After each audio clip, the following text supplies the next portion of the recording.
So essentially this series is about the future of the public affairs discipline. I asked you to be on this episode because I know you.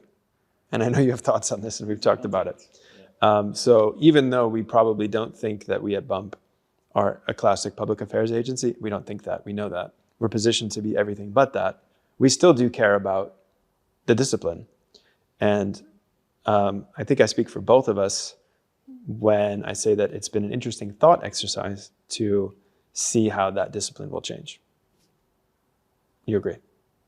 Oh, I thought you were speaking for both. I mean, you can use words. Okay. It's a video podcast. I agree. We operate within this public affairs realm. Right. We are secondary to them somewhat.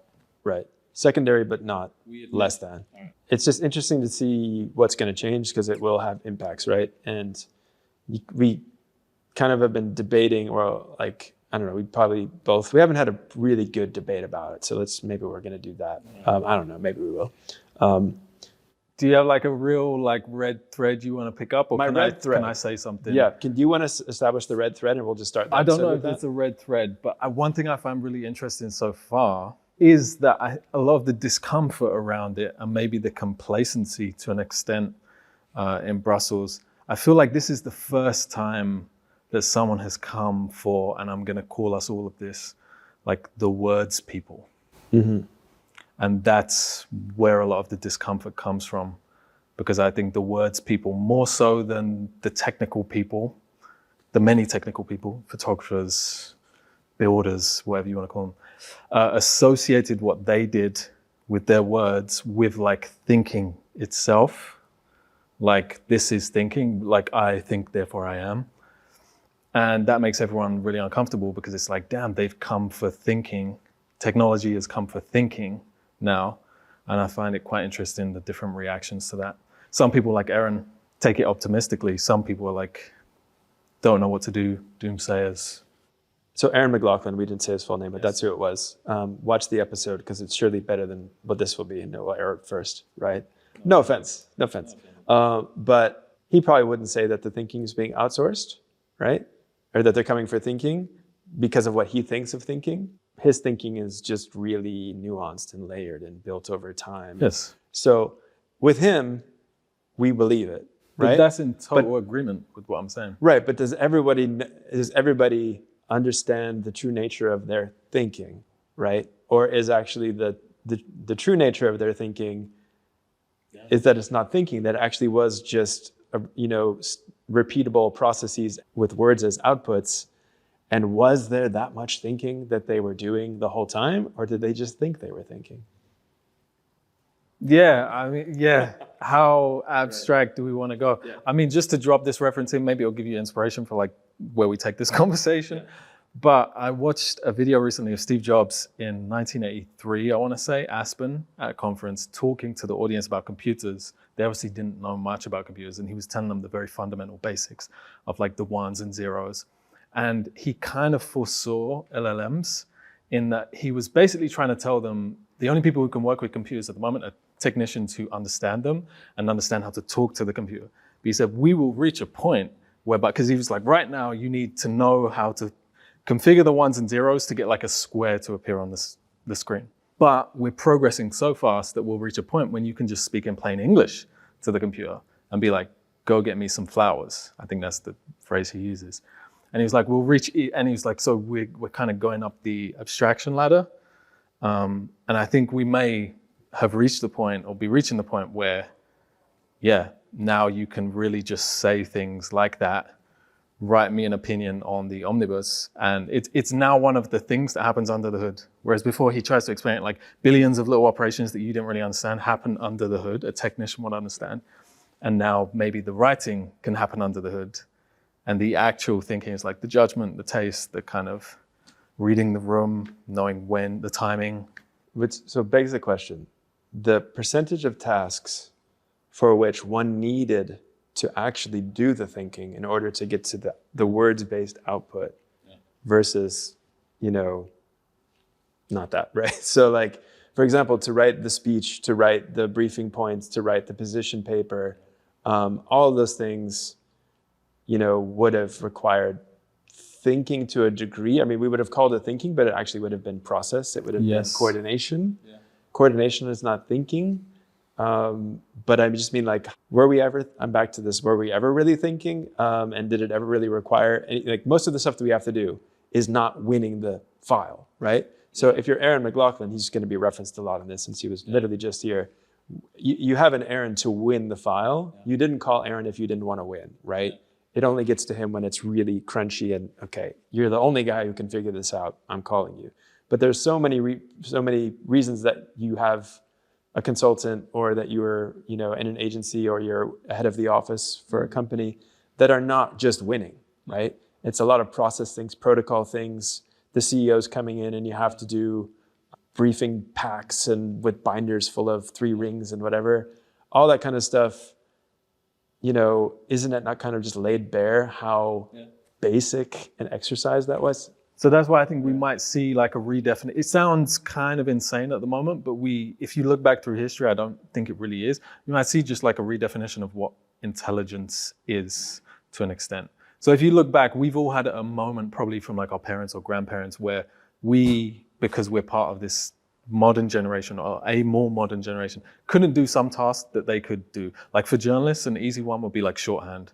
There's this shorthand, like weird script that other people wouldn't be able to understand that allowed you to write thoughts down quickly. When I was at university, they were still advising that you do it in some way, but then at that point, people could kind of type faster on smartphones, so it was obsolete.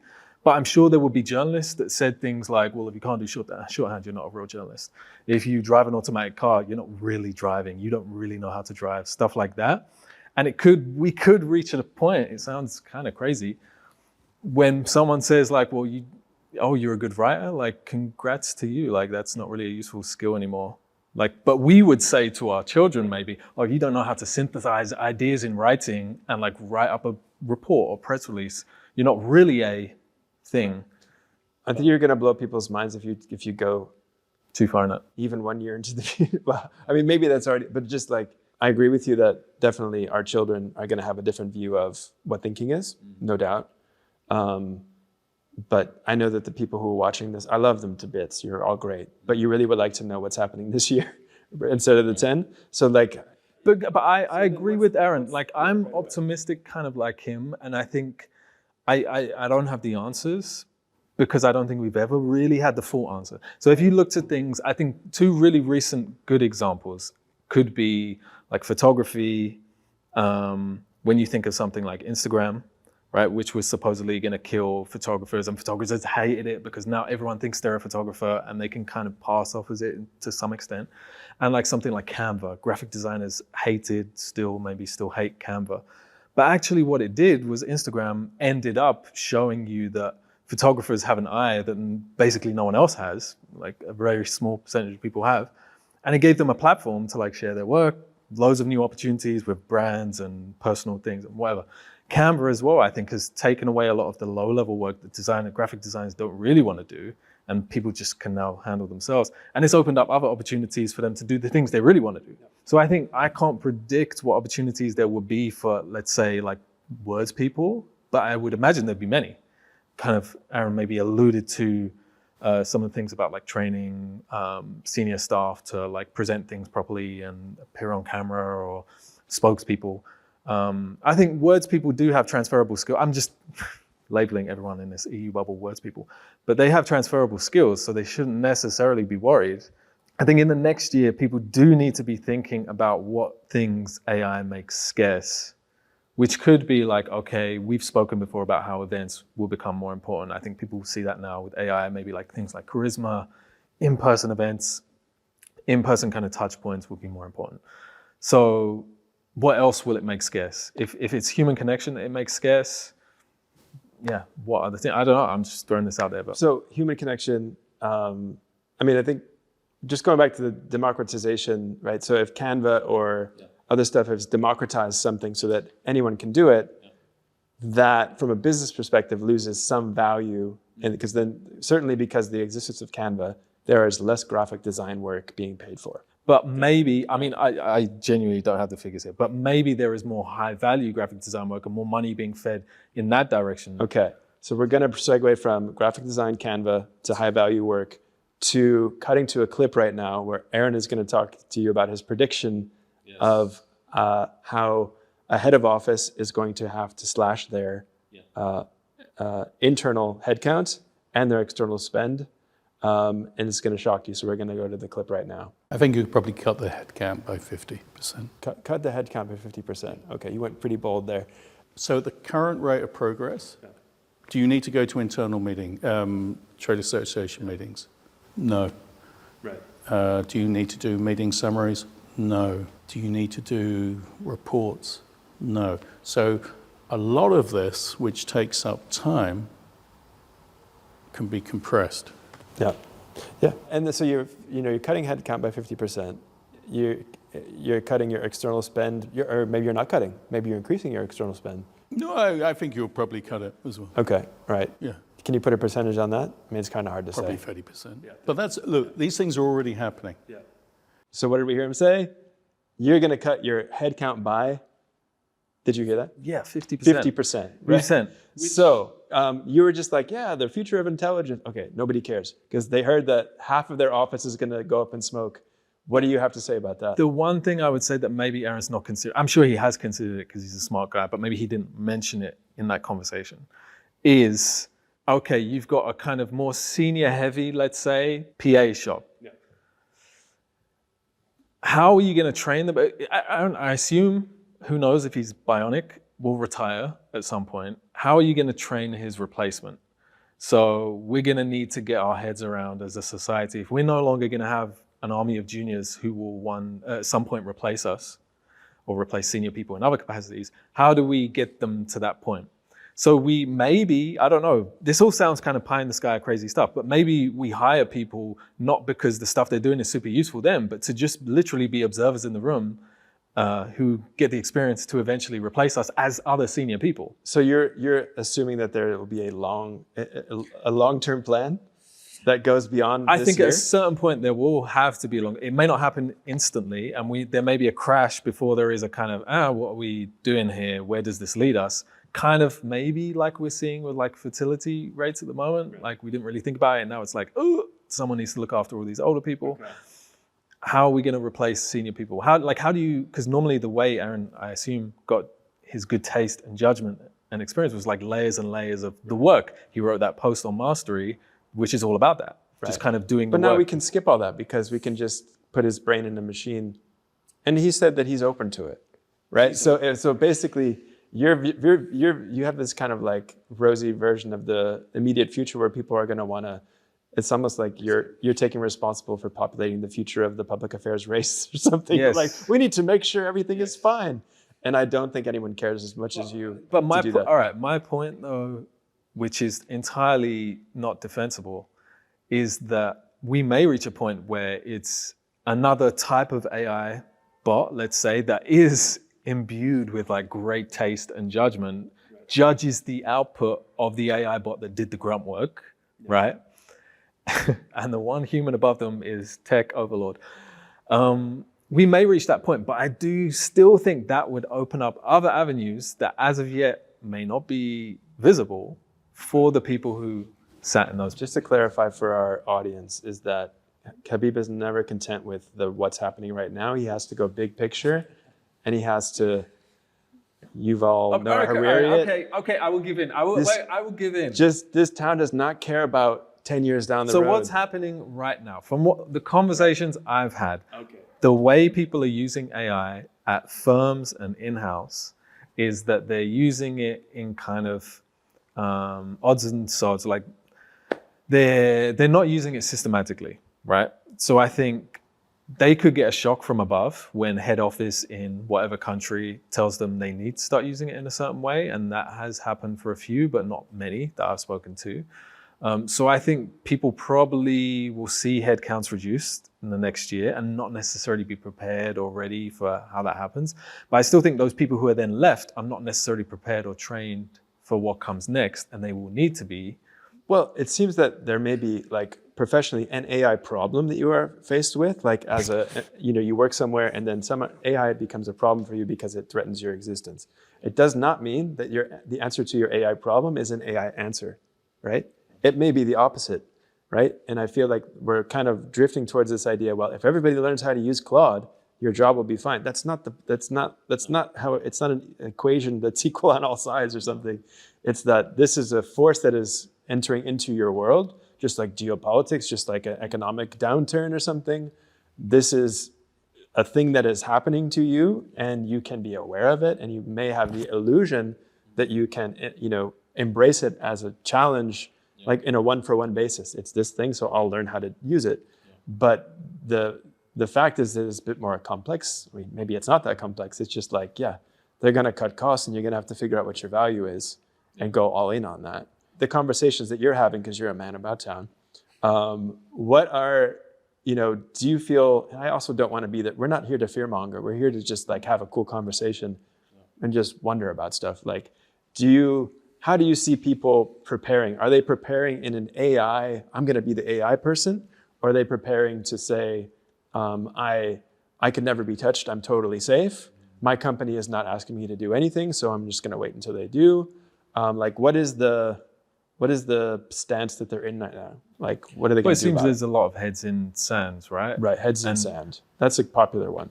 Right. But I think the kind of answer that people should be giving themselves is that they don't need to become the AI person, because that person may not exist eventually, but they should be more curious than they probably are about the tools. And I think people are using it in a limited way right now, which is totally normal, right? I think with all new technology, when it comes around, another thing from that Steve Jobs video, he says when television first came on the scene, broadcast shoots were like radio shows, but just on camera, because we didn't know how to do TV, live TV.